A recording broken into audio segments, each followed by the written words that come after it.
there's a big problem about that, right? Because we know for a fact that a high percentage of CEOs understand the importance of inclusion, or at least vocally they say that they understand the importance of inclusion.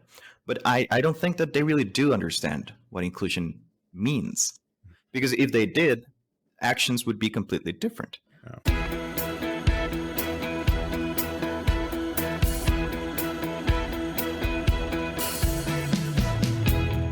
Welcome to 3D View. One conversation, three different perspectives. I'm Lamondre Pugh. I am David Perez. And I'm Richard Strice. Thank you for joining us. So welcome to 3D View. Today we're going to talk about something that's really fun. We usually find ourselves in conversations with friends, family members, and even companies. And we're talking always about inclusion because that's part of what we do. But one thing that we've come to realize is that most people, although they have a general idea of what inclusion is, they don't really understand what it is and what it means to most people. And we want to talk about it here, learn the different perspectives that we have around what inclusion is, what inclusion means, how you can identify inclusion, and learn a little bit more about it. I can start, guys, if you give me the green light. Absolutely. Go for it. With a sort of definition that I find really interesting. Because there's the general idea that inclusion is about opening doors for people to cross them.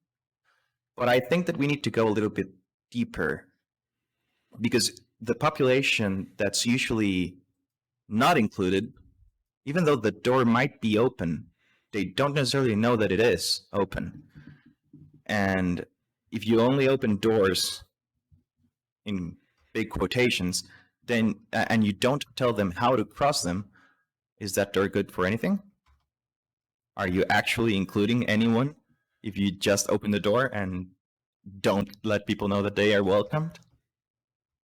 I think that's where we need to start, by understanding that even though inclusion is opening doors to equality, for people to have the same rights, it's about much more than that. It's about education. It's about actually getting people to understand that there's an underlying value that makes us all equal.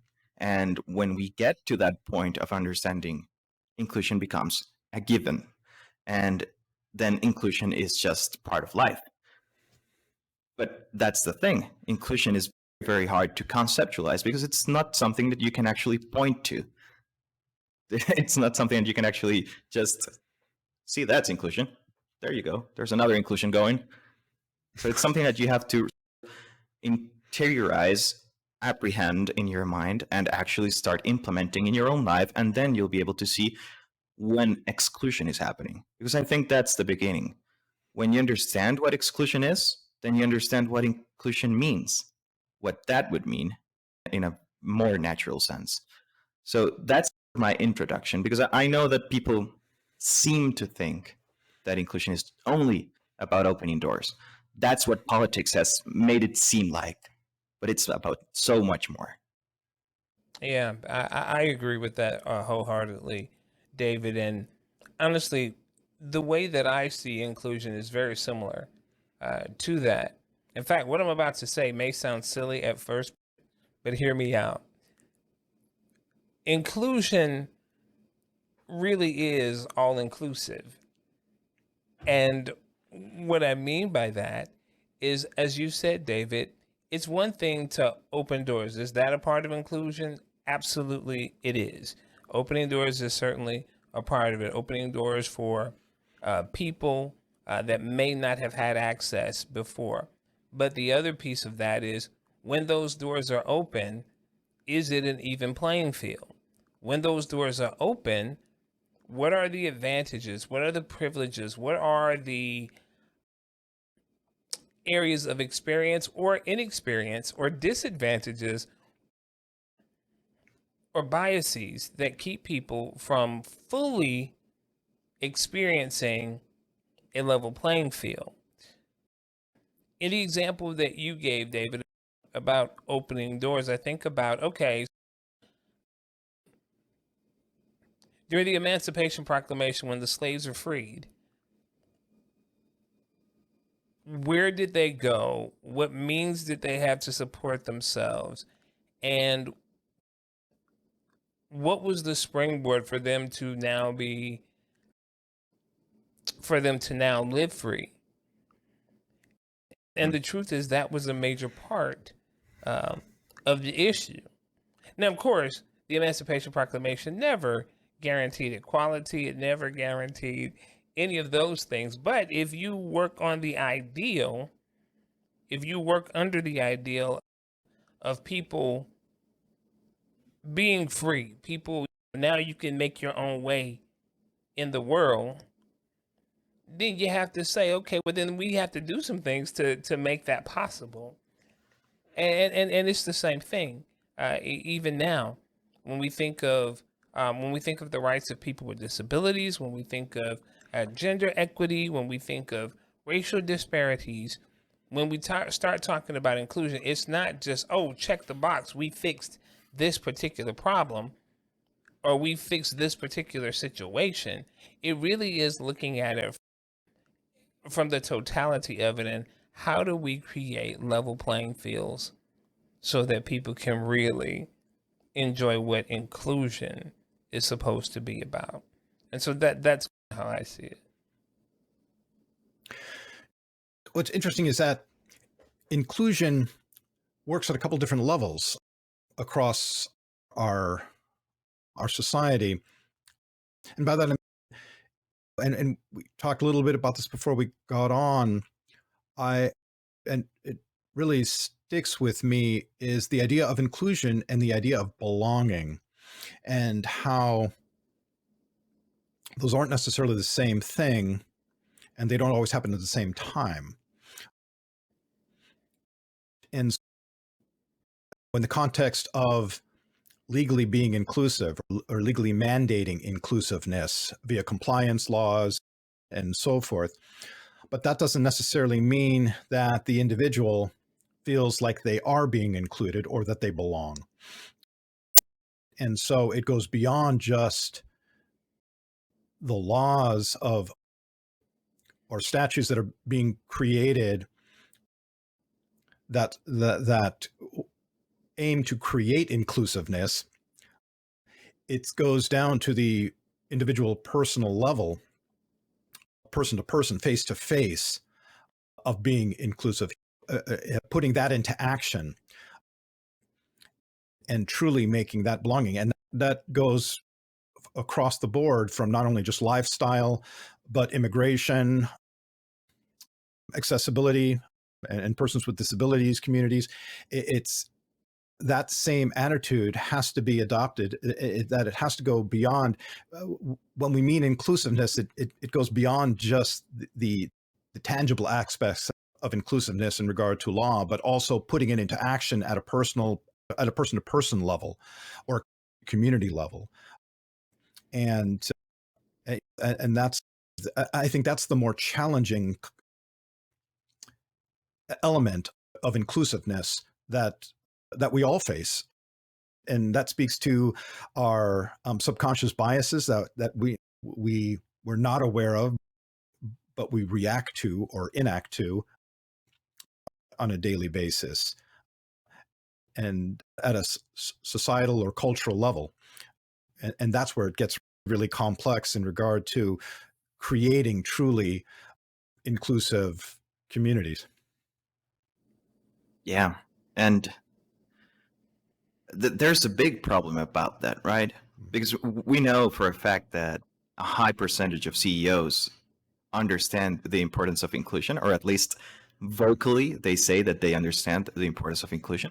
But I don't think that they really do understand what inclusion means. Because if they did, actions would be completely different.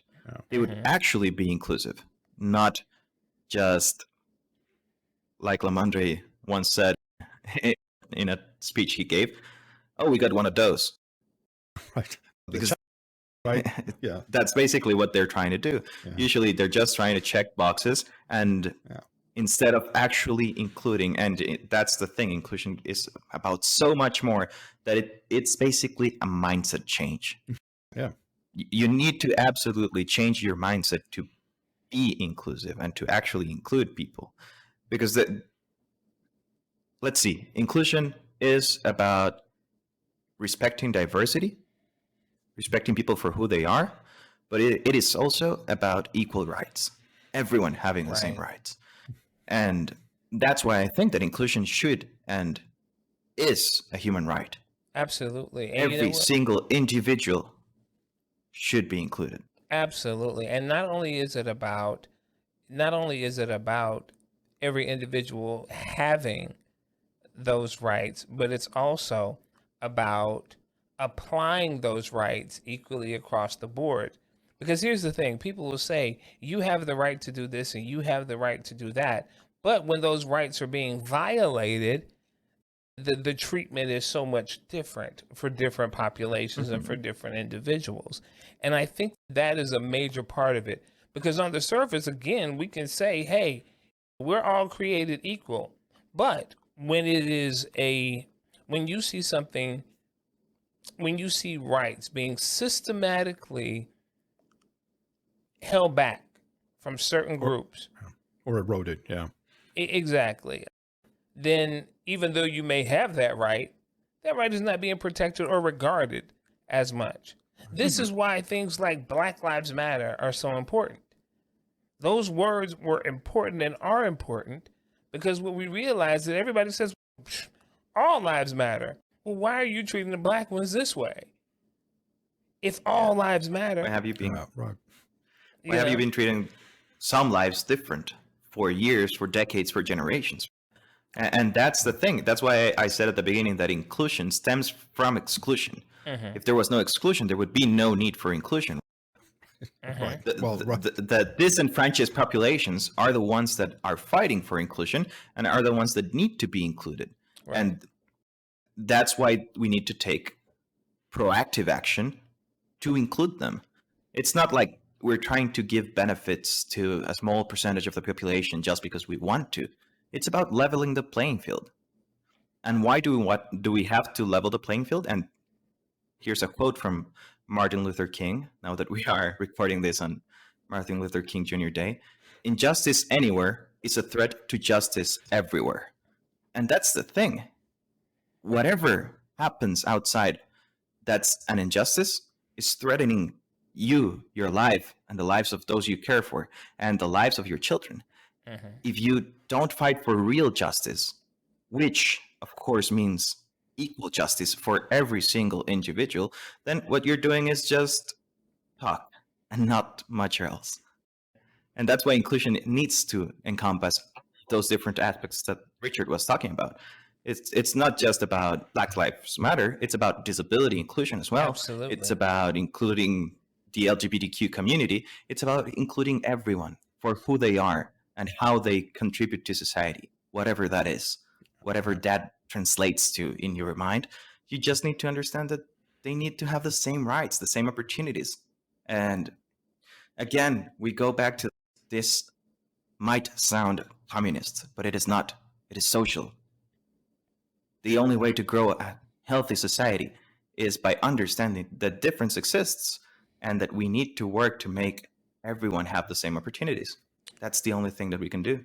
you know what, man? That what that sounds to me is it just sounds like, you know what I'm saying? If you Oh, right. if Well, you right. if you pull It if sounds you like the right way to be, yeah, right? if you pull whatever political ideologies or structures out of that, working so that everyone has an opportunity, an equal opportunity, just sounds like, in fact, what it sounds like is what the whole goal of democracy is. That's what it sounds like.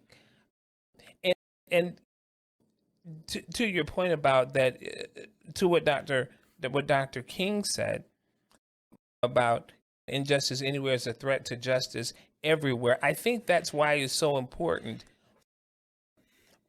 for everyone to be a champion for causes that may not necessarily affect them.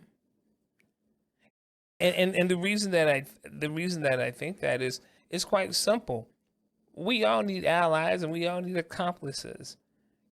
Your allies are the people who, yeah, I got your back, I'll be there for you, and all those kinds of things. But your accomplices are the people who are really there. They're in the trenches with you. They're the people who are out there, making change happen with you. And even when I give presentations and I talk about the steps to either creating a more inclusive environment, and give steps to creating a more inclusive environment, one of the things that I say is find the champion and be the champion. And basically what I'm saying there is find the people who will become your ally. Find the people who may not necessarily have anything to do with the cause or the issue that you're addressing, but who may have certain influence and certain privilege that will help open doors for you.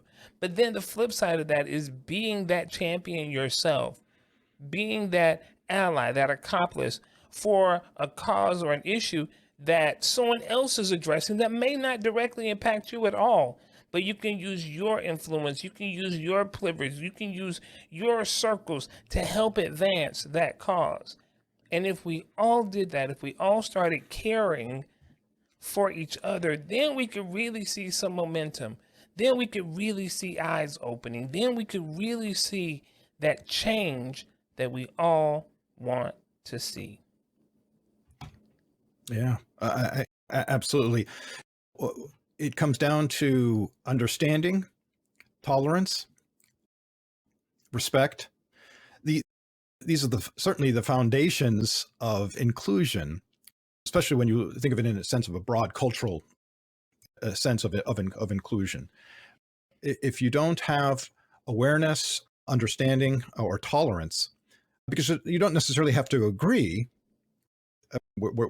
I think it'd be unrealistic to assume that everyone would agree, but you have to be able to be tolerant. And I think that's one of the large key elements that's missing from society in general. We've become so polarized over a number of years, not just more recent years, but across a long time now, where we've gotten away from the true understanding of tolerance, where we can live and respect and have freedoms with each other and tolerate the freedoms of how others express, have tolerance for how others express their freedoms.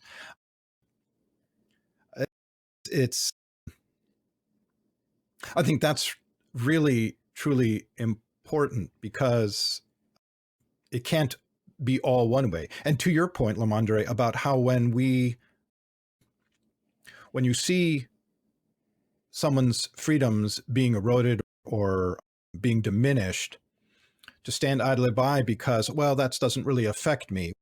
It really does, as you were saying, because by allowing that to happen, what you're doing is, in a larger sense, allowing the activity of eroding away freedoms across a larger cultural, societal way, which could come around and then affect something maybe that personally affects you because you've allowed it to get to that point.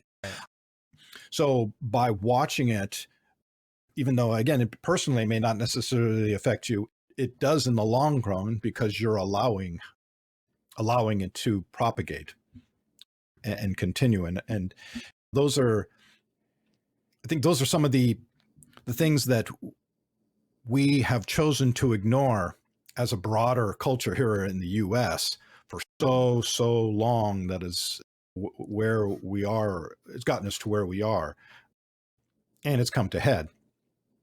Yeah. So in terms of what inclusion is, I think we've covered that. I would really like for us to talk about what's the value of inclusion. Because that's I guess the next question, right? Because I understand inclusion. I now get what inclusion means. Why should I be inclusive? Why should my organization be inclusive? What do I gain? What's in it for me? Because we know that humans are like that. We know that companies are like that. They're going to be looking, what's the benefit? So Richard, go ahead. Yeah, I think one of the important things that inclusive brings is the mix of concepts and ideas and different thinking that only makes something better. The variety of input. We all have different experiences, us as a global cultural society. And when you put people together, especially putting people together that have such varied backgrounds and experiences, the thought processes and innovations that can occur become tenfold, because you're not mixing just in a sterile environment or in a homogeneous environment with like-mind thinking people. That prevents that sort of outside the box thinking, that sort of radical thinking that creates true innovation and experimentation and so forth. So I think by having it, by being much more inclusive, and again, this spans enterprise, civic, social, by having a much broader sense of inclusion, you really get to have a really rich evolving of society, culture, and whether that's art, music, science, engineering, whatever. It only just becomes that much more and speeds up the process exponentially. Yeah. Right. Lamandre? Yeah. Survival. Yeah, right. Bottom line, Fundamental. in order for us Yeah. to survive, we have to, as Richard said, this whole evolution, we have to evolve. And because things have changed so much over the past 75 years, we have become so much more interdependent on each other. And I'm talking about Yeah. even at one point, it seemed to be the way to win and move ahead was by the strong bonds of a homogenous group. Those things that we think of, we move alike, we look alike, we act alike, and these bonds are the things that has helped us to survive thus far.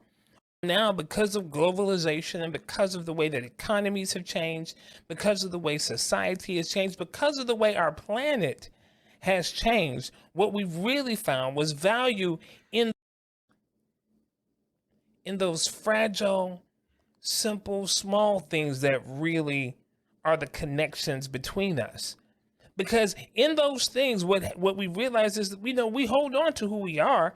We don't change who we are. We don't change how we see necessarily the entire world. But what we do realize is, wait a minute, but there are some things that I am connected to with those people over there, or that thing over there, or this particular part of the ecosystem.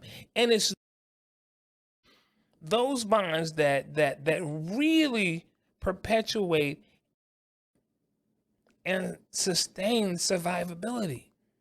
And that's the reason I believe inclusion is so important, because inclusion is not about assimilating or taking on the characteristics of anything else. It really is about maintaining your uniqueness, but figuring out how we all work in this thing together as individuals, Yeah. as unique pieces of the puzzle. And honestly, in order for our planet to survive, it is that inclusiveness that must be there. One of the principal tenets of sustainability is about inclusion. When you look at the SDGs and you look at what it's going to take to realize those goals, inclusion is a constant theme running through all of that, because it is going to take all of us in order to make that happen. So what's in it for me? Survival of me as an individual, survival of my people, survival of my planet. Yeah. And what's in it for the companies? I think companies don't realize that inclusion is not something that they do because it's a good thing to have. I think companies need to realize that inclusion is something that benefits them directly at every level. Like employees that feel that the company is inclusive perform better in general because they feel a sense of belonging for the company, and that increases productivity across the board. As Richard was saying, it brings new ideas because inclusion means diversity, and the diversity of backgrounds brings new ideas and new problem solving skills that allow companies to perform. When they champion disability, they perform 2 times better than companies that don't do that. And just in a more macro sense, what are we losing by not being inclusive? The World Bank estimates that every single country that's not meaningfully included people with disabilities, and that's every single country in the world, they are losing 7% of their GDP. 7% annually of their GDP. So what's the value? Well, the value is also economic. Yeah, 7% to be exact. 7% of billions and trillions of dollars. Right. Yeah. So, and that's something that I don't understand. It doesn't fit in my head. I because I've been involved with this for so long, but companies don't seem to care that they're losing money actively. Sometimes proactively by leaving people behind in the dumbest ways possible. Because if you treat people right, then people have more money to spend in your things and the things of everyone else. And if everyone has more money, they have more money to spend. So your company performs better, your country performs better, society grows, everyone is better. So exclusion doesn't bring any good. Other than the sense of megalomania of being better than someone else, which we need to understand no one is better than anyone. Go ahead. What's interesting is I think the difference as to especially larger enterprises, larger, more mature multinational enterprises, they don't necessarily realize the importance of it because they're stuck with that old world thinking. And I think that's a lot of these issues stem from stagnation at the top of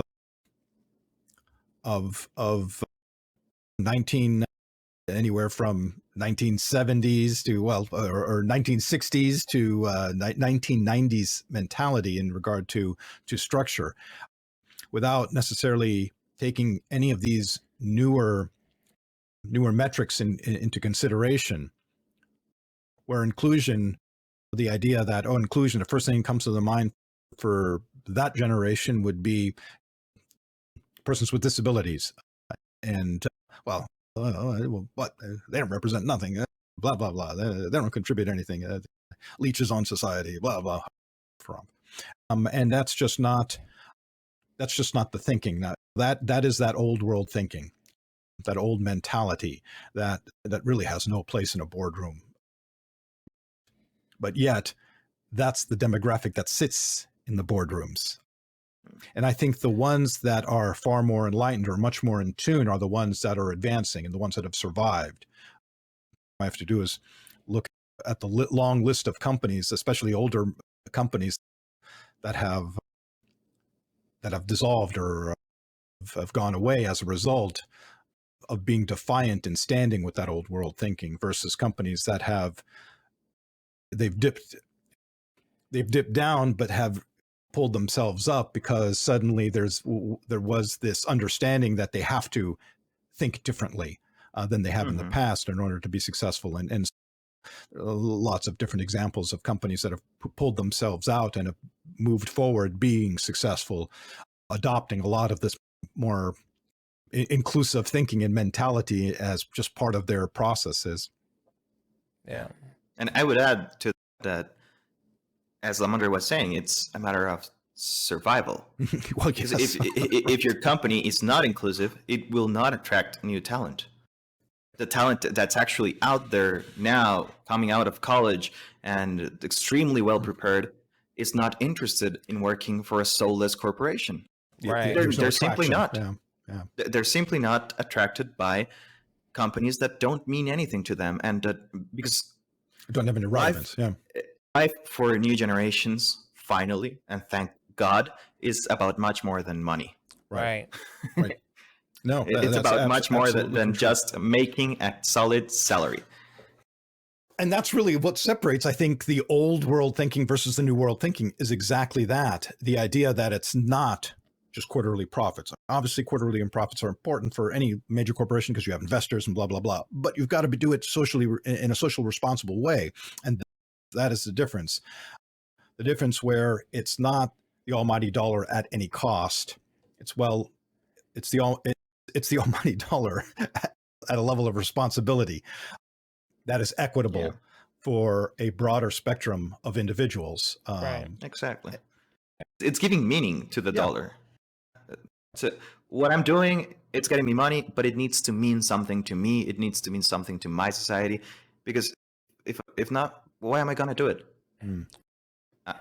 And I'll tell you what's so interesting about that. Isn't it funny how it's not solely about the almighty dollar, but when you do good in this area, the almighty dollar becomes even more mighty.